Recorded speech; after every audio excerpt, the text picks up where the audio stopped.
Bon dia. It's morning here, evening there. It's a great pleasure for me to talk to you about the subject of psychological preparation of high-level athletes.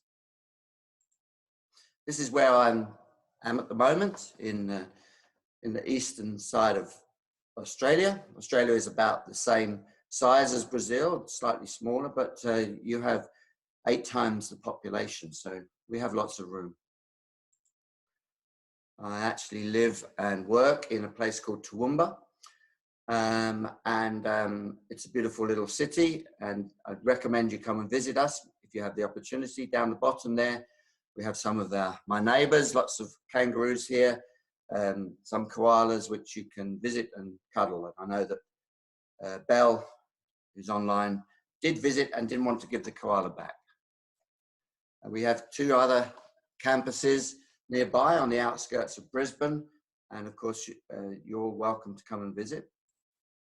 I have a small confession that I love Brazil, and I've been there on 6 occasions previously. I have lots of friends in Brazil, and I'm very sorry that I could not attend in person, but I suppose this is the next best thing. I'd like to thank Franco, who has been my long-term friend and occasional collaborator, and he's really the reason why we have this connection already with UFMG, which we're looking to extend further.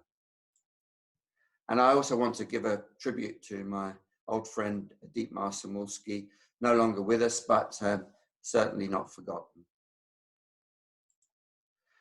Just to give you a feel for my research outputs, you can obviously check them out in greater detail on Google Scholar, but a lot of the work I do is in the area of mood states and music, and you can see that there's quite a lot of it, and it's quite well cited. From a professional perspective, I've been very fortunate to work at 9 Olympic Games as a sports psychologist, 3 winter and 6 summer, but I didn't make it to Rio, unfortunately. I was there in spirit, but not in body. Now, just to give you some sort of sense of what my experiences have been like, if we look at in the winter sports, the top left there, you could see bobsleigh. Not a big sport in Brazil, I understand. And neither was it in Britain where I was working at the time, but I did 10 years on the circuit with them, and that in fact was my first weekend involved with the sport. They asked me, so okay, hotshot, what do you know about this sport? And I couldn't even say I've seen Cool Runnings because it hadn't been made at the time. This is 1989, so they put me in the team, and that's me on the left running down the ice track at great speed. You have to make sure you get into the bobsleigh before it starts going faster than you can run, and then you get left behind, which happens occasionally. Just below that, there's a similar scenario, working with a parachute display team. They said, have you ever done this? I said, no. I knew what was coming next. That's me in the green. They threw me out of the plane with them just so I could find out what it was like. But some of the other experiences down the bottom there is with a kayaker. I worked with Anna there for 17 years. She was 6 times world champion, and I used to travel the circuit with her on occasions. You'll see cricket, not a big sport in Brazil, very big sport in Australia and England. I worked there in 1993 with them. Tennis I did for 11 years. Above that, those 2 giants standing next to me, I'm not actually a midget, they are just enormous. That was the Welsh rugby team. I worked with them. To the right, I spent a year working in Brunei and working with all of their teams. Below that, the boxer was one of my students who won the Olympic gold medal in super heavyweight boxing, became the world professional champion.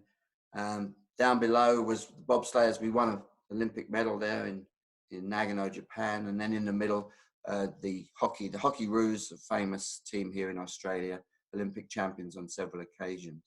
So the experiences have been varied, but I've probably done most of my work recently in shooting for several countries, for Great Britain, for India, for Malaysia, for Singapore, for Ireland, and of course for Australia, and with a great deal of success.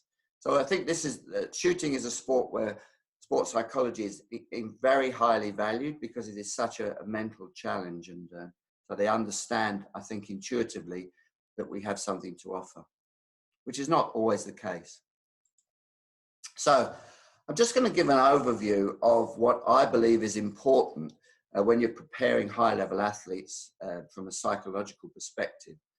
The first bit at the top there, they need to know that you care about them before they care what you know. If you come in as an expert and you're kind of cold and distant, they really don't show much interest in you.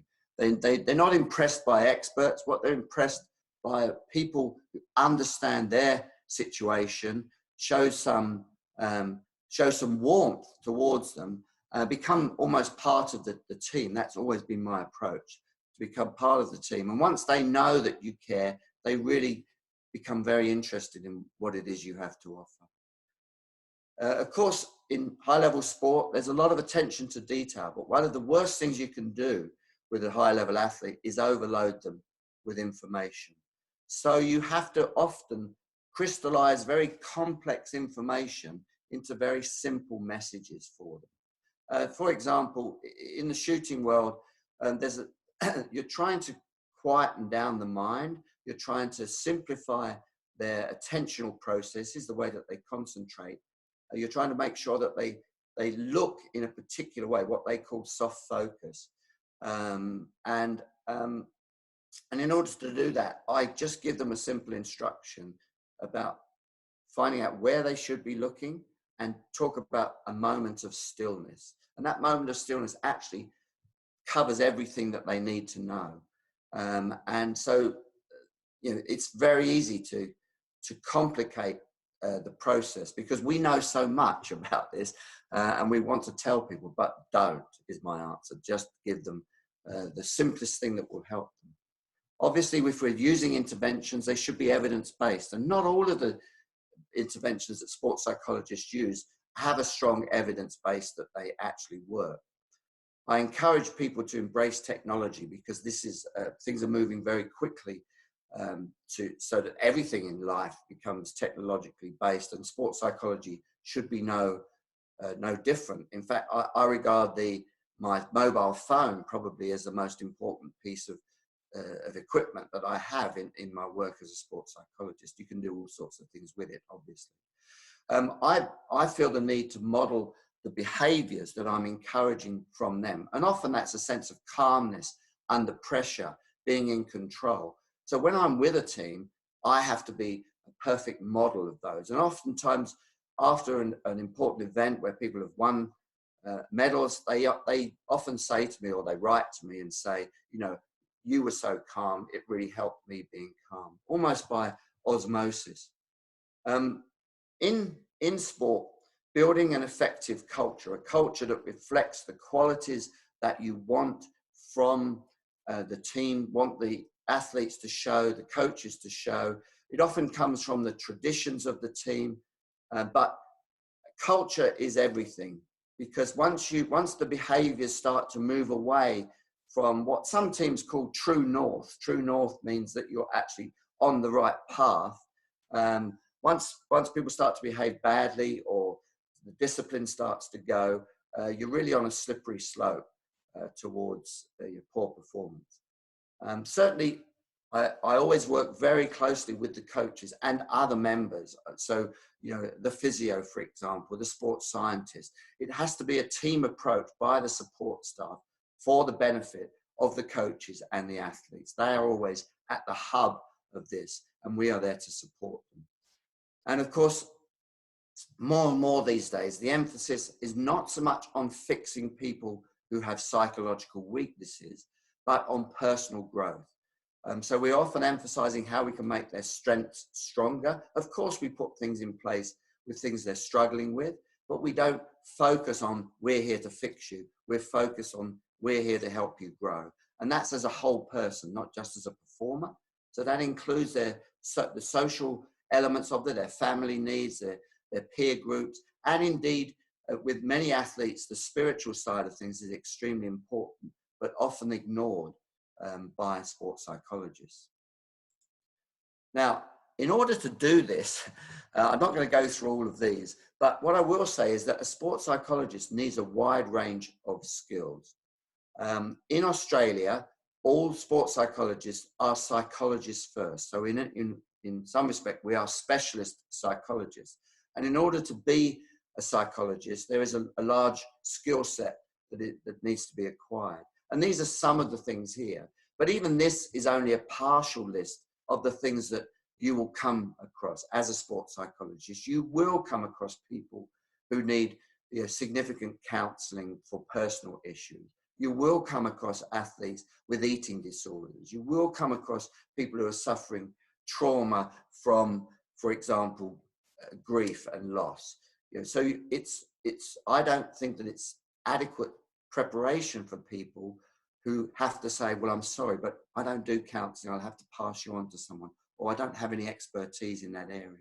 That's why I've always advocated that sports psychologists should get as large and varied a skill set as possible, because no matter what issue you can think of, something you haven't thought of will emerge when you're working with elite athletes. Now, I decided that rather than try and give a very superficial overview of all the things, I would focus on one thing in much greater depth. And the thing that I've chosen to talk about really is about the regulation of emotions and moods. And the starting point here is that we know that performance influences emotions. That's self-evident. Athletes are very emotional people. The people who watch are incredibly emotional, and Brazilians are right at the top of the list of, I think, of people who respond emotionally to sport.